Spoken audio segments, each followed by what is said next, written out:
High guys, स्वागत छ तपाईँहरूलाई मेरो युट्युब च्यानलमा। आज चाहिँ मैले सिस्नो टिप्दैछु, एकदमै अर्ग्यानिक। हजुरहरूले खानु भएकै छ पक्कै पनि। मेरा आफन्तहरू मात्रै हुनुहुन्छ सब्सक्राइब पनि हेर्नु होला है। अनि नयाँ नयाँ साथीहरूले सब्सक्राइब गरिदिनु होला। मैले कुनै एडिट सिडिट चाहिँ गर्न जाने छैन। म आज फर्स्ट टाइम भिडियो गराउँदैछु। सिस्नोलाई यसरी टिप्ने अनि यसरी राख्ने। हजुरहरूलाई सकेसम्म म पकाएको पनि देखाउँछु, तर मैले पकाएको भएन भने अर्को भिडियोमा देखाउँछु। आज चाहिँ मेरो फर्स्ट भिडियो हो, हेरेर माया गरिदिनु होला।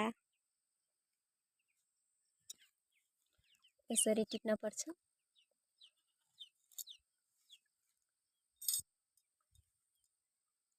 एकदमै अर्ग्यानिक मिठो हुन्छ। अब आज चाहिँ कस्तो हुन्छ थाहा भएन हैन। एकदमै राम्रो, एकदमै हेल्दी, सबैले खान सक्नुहुन्छ।